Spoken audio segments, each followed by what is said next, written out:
경제 이슈가 쏟아져가지고요. 이분 빨리 모시고 싶었습니다. 김영재 교수의 2토 부산대 경제학부 김영재 교수 함께합니다. 어서 오십시오. 어서 오십시오. 네, 안녕하십니까. 자, 오늘 얘기는 고금리 관련해서 금리 관련해서 뭐 미 연준의 고금리가 초래한 부작용.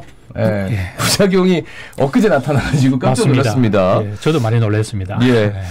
일단은 2023년 들어가지고 글로벌 경기 침체가 정말 심화되고 있는데 이거 뭐 어느 정도로 판단하면 좋을까요?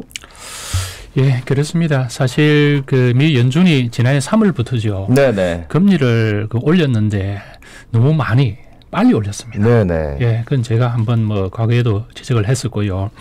그래서 사실 지난해 이제 하반기 이후에 전체적으로 경제가 좀 둔화되기 시작했었고 그러면서 금년에는 지난해보다 더 이렇게 경기가 나쁘다라고 전망을 하고 있죠. 네네. 근데 이제 그게 어떻게 보면은 현실화되는 과정에서 더 어려워지는 상황이죠. 예. 그 구체적으로 좀 말씀을 드리면은 사실 2020년 이후에 2021년이죠. 네네. 이때는 그 경제 성장률이 너무 좋았습니다. 세계 전체적으로 보더라도 그 2021년이죠. 기저효과라 해가지고 한 5.9%, 6%로 성장을 했었고요. 예. 이와 같은 그 높은 성장률이 지난해는 거의 반토막이 됩니다. 그리고 금년에 더 내려가게 되는 것이죠. 네네. 그런데 문제는 이제 세계 전체 성장도 중요하지만은 경제 강국 대국의 성장률이 더 중요합니다. 예, 미국 같은 경우는 2021년도 성장률이 무려 6%입니다. 상상을 초월하는 것이죠. 전년도 코로나19여가지고 예. 꽉 막혀 있다 보니까 예. 그렇게 된 거죠. 그런데 예. 문제는 이제 이와 같은 매우 높은 성장률이 지난해 같은 경우는 3분의 1 토막입니다. 2%로 되고 금년에는 1.4%로 전망이 되고 있습니다. 예. 매우 빠른 속도로 추락하는 것이죠. 어떻게 보면은 금리의 상승과는 정반대 방향으로 추락하고 있고요. 네. 중국은 보면 중국도 비슷합니다. 중국은 그 2020년도도 양의 성장률이었었죠. 예. 21년도는 8% 이상입니다. 그런데 지난해는 어떻습니까? 중국은 아직까지도 목표를 제시합니다. 목표를 그렇죠, 제시하고 맞아요. 이제 열심히 하는데 지난해는 목표 미달입니다. 3%입니다. 네네. 예.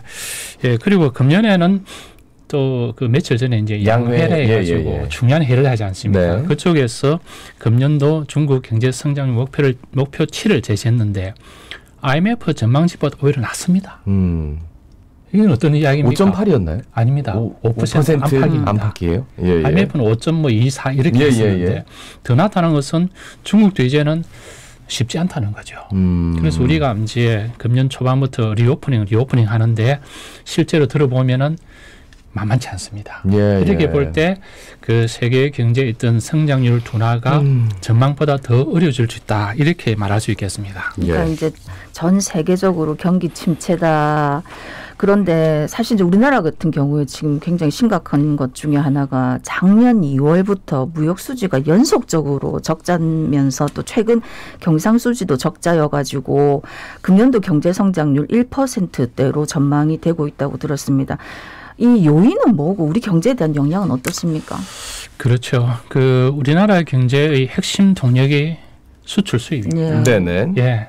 다르게 표시하면은 대외 의존도가 매우 높죠. 네. 그래서 외국 경제, 글로벌 경제가 좋아지면 우리도 덩달아 좋아질 수 있고 거꾸로 외국 경제가 힘들어지면 우리도 힘들어질 수 있는데 방금 말씀하신 것처럼 지난해 2월이죠. 무역 수지가 계속해서 금년 2월까지 1년 이상 적자입니다. 예. 이거는 굉장히 중요한 경고라고 보고요. 동시에 금년도 1월 달에 이제 무역 수지와 좀 다른 개념의 경상 수지라는 게 있는데 경상 수지는 좀 더 포괄적인 대외 거래 결과입니다. 예, 예를 들어서 뭐 서비스도 포함되고 그렇죠. 생산 요소, 이동도 포함되고 다 포함되는데 이것마저도 적자입니다.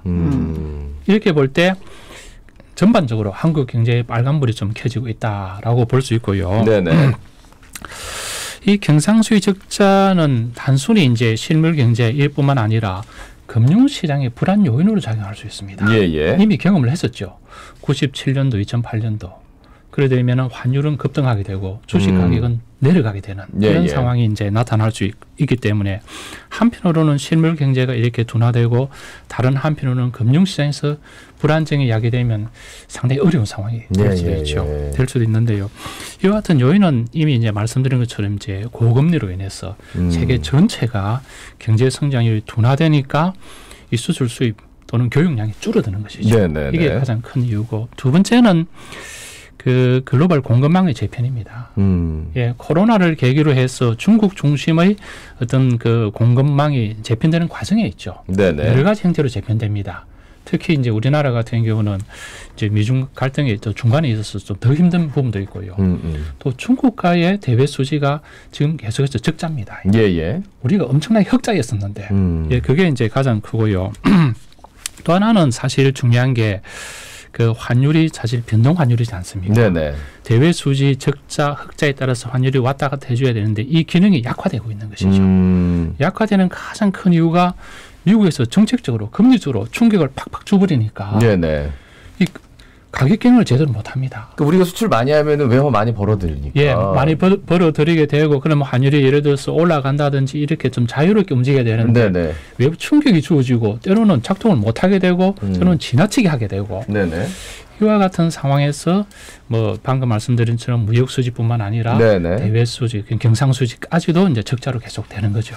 이제 이번 질문이 가장 큰 질문일 것 같아요. 이게 지금 SVB 실리콘밸리 은행 여기가 이제 파산을 했어요. 맞습니다. 그리고 또 스위스 은행을 크레딧 스위스라고 그것도 굉장히 큰 은행입니다. 엄청 큰 은행인데 맞습니다. 아니 뭐 유동성 문제 때문에 이제 파산 직전이다. 뭐 이렇게 얘기가 나와가지고 이게 정말 불안합니다.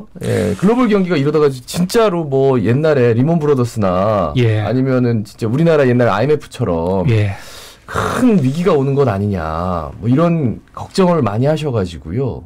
일단 어떻게 말씀해 주시겠습니까? 그 개인적으로 그 SBB 그 B가 바람이 이제 밸리고 뱅크인데 이 그 파산 소식을 듣고 개인적으로는 그 2008년이죠. 그 세계적인 IB 그 은행인 리먼 브라더 파산을 연상할 수밖에 없었습니다. 그게 글로벌 금융위기로 이어진 것이죠. 그래서 사실 그 SBB 은행의 자산 규모가 지역의 대표적인 BNK보다 훨씬 큽니다. 상상을 해보십시오. 지역에 있는 BNK 금융그룹이 문제가 생겼다. 어떻게 되겠습니까? 부산 경제가 휘청할 수도 있지 않습니까?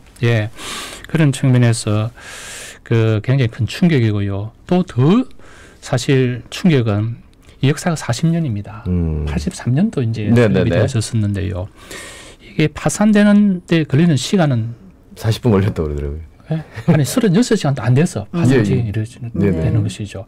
그래서 저는 이게 굉장히 주목이 되지 않을까 생각이 들고요.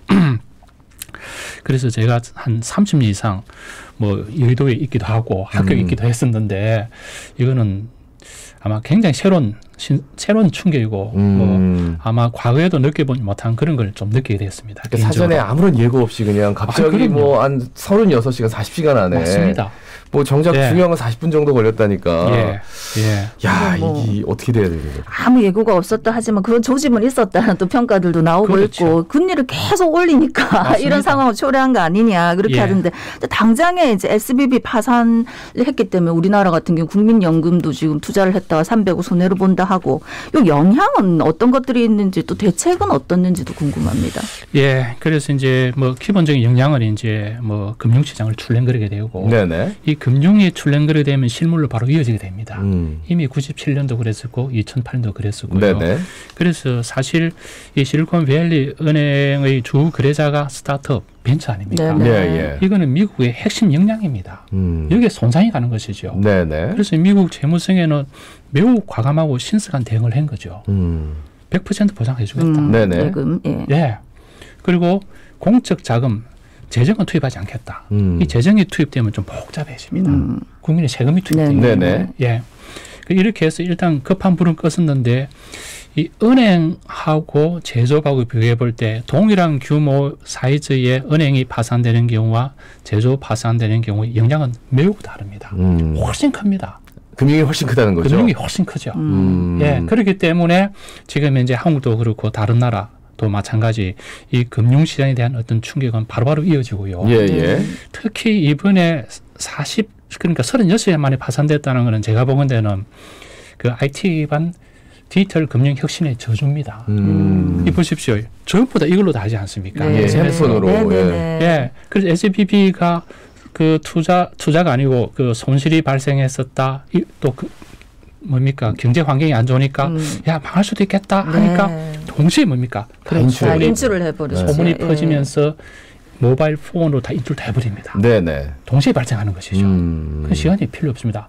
아야 소리도 나오기 전에 소리 나오기 종료가 돼버리는 것이죠.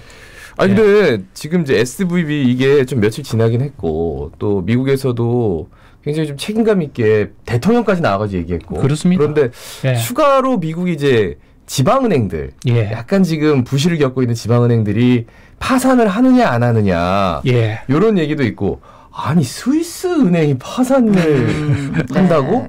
그러면 이게 단순히 처음에 나왔을 때는 거기 예금도 많이 안 하고 국민생활하고는 상관없고 뭐 벤처 투자하고 그래서 뭐 크진 않아. 리먼 브라더스랑은 저 미국 국민하고는 많이 연결되어 있지 그것처럼 연결되어 있지 않아. 그래 했었죠. 라고 했는데 야 이거 심상치가 않은데 이런 생각을 하시는 분들에게 어떤 말씀해 주시겠습니까? 예, 그래서 아마 뭐 미국 미국 정부도 역할을 하지만은 통화 정책의 변화가 있어야 됩니다. 예, 이거 왜냐하면 시작이 미국의 급격한 금리 인상 아닙니까? 그렇죠. 그래서 이미 일각에서는 아마 차기 미국 통화 정책을 동결하지 않을까. 금리 동결. 예. 왜냐하면 이걸 멈춰줘야 뭔가 수습도 할 수 있고 사태가 진전될 수 있는데 사실 이 사태 일어나기 일주일 전만 하더라도 차기 통화 정책을 0.5%포인트 올리겠다. 빅스텝 하겠다. 이런 말이 있었거든요. 뭐 빅스텝 하겠다고 그냥 파월이 계속 나오고 있습니다. 그러니까 더 힘들지 않습니까?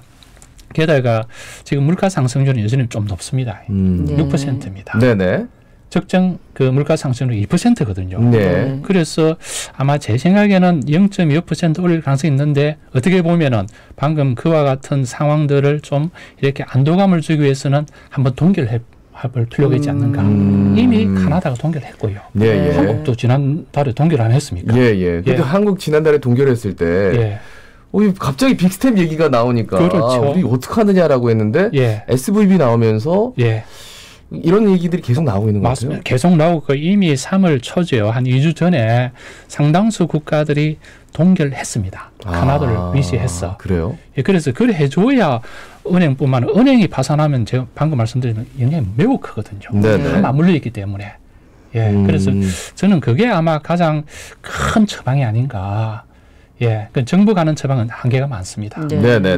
역시 이제 미국의 금리라든 이게 전 세계에 영향을 미치기 때문에 아마 미국의 통화 정책의 변화가 있어야만 되고 그래야만 아마 좀 안정화되지 않을까 생각이 듭니다. 그러니까 교수님 말씀대로 동결을 하는 게 일단 신호가 될 수 있다 했는데 물가는 계속 오르고 있으니까 잘 잡히지 않으니까 올릴 맞습니다. 가능성도 있는 거 아닙니까? 선택의 문제죠. 선택의 문제인데 저는 두 가지 이제 가능성이 있다고 봅니다. 동결 또는 0.25%포인트인데 사실 물가가 올라가는 것을 짧은 기간에 다 하기는 힘듭니다. 왜냐하면 물가도 보십시오. 임금과 또 관련되어 있고 원자재와 관련되어 있고 많은 공공용과 관련되어 있지 않습니까? 그래서 이번 타임에서는 급한 게 뭡니까? 파산의 문제 아닙니까? 금융시장 불안이 더 중요하거든요. 이런 측면에서는 아마 통화정책을 뭐 방향을 바꾼다기보다도 한번 쉬어가는 게 우리 이창용 총재님 말씀처럼 쉬어가는 게 편리하지 않을까 이런 생각이 좀 듭니다. 쉬어간다는 거는 향후에 또 올릴 수 있는 가능성도 있다라는 말씀이세요? 그렇죠. 맞습니다. 야, 근데 이게 수습이 되는 모습이 보여야지 또 올릴 수 있기 때문에. 그렇죠. 금리가 올라갈지 아니면 동결될지 아니면 많이 올릴지 조금밖에 안 올리고 그냥 끝낼지. 이건 진짜 모르겠네요. 그래서 이번 타임에는 올리더라도 소폭 올려야 될 것 같고, 뭐 제 개인적인 의견을 말씀드린다면은 미국이 한번 동결해 주는 게 전 세계 어떤 금융시장에 대한 충격은 좀 적지 않을까 생각이 듭니다. 근데 교수님 아까도 말씀하셨지만 지금 우리나라 무역 적자가 지금 계속되고 있고 지금 뭐 전 세계적으로 경기 침체에다가 또 물가 상승 압력 이런 것들이 있는데 요즘 해소할 정책적 대안이 있습니까? 저는 이거는 역시 그 글로벌 경제하에서 개방 경제에서 개별 국가의 정책은 한계가 많습니다. 극단적으로는 하나도 없습니다. 효과가. 하나도 없다. 예, 극단적으로는 네네. 이론적으로는 없습니다. 현실적으로는 있을 수 있겠는데요. 그래서 그 최근 그 다보스 포럼에서도 다원적인 국제 공조가 필요하다. 이걸 강조했었거든요. 특히 지금 기후 변화라든지 네네. 대전환, 바이러스 문제, 글로벌 경기도 다 맞물려 있습니다. 그래서 저는 국제 공조가 정말 필요한데 G20이라는 협의체가 있습니다. 예. 예, 그게 사실 2009년, 10년, 11년 매우 역할을 많이 했었죠. 그걸 다시 좀 그 재가동. 그쪽에는 미국과 중국도 있지만은 인도, 브라질도 많거든요. 예. 이런 나라들이 좀 참여해서 중재 기능을 해서 미중 간의 갈등도 완화하고 현안 문제를 해결해야 되지 않을까. 그것만이 저는 어떻게 보면 갈등하면 안 된다. 진짜 슬기롭게 좀 풀어나가야 된다. 이런 말씀이시네요. 예. 알겠습니다. 참 말씀할 때마다 좀 이렇게 경기가 좋아져서 우리 경제 좀 더 좋아질 방안이 있을까요? 뭐 이런 얘기가 있을 수 있을까요? 이 바닥은 있습니다. 예, 바닥은 있으니까. 아직도 바닥이 아니라니 암울합니다. 부산대 경제학부 김영재 교수였습니다. 고맙습니다. 고맙습니다. 예, 감사합니다. 부산의 미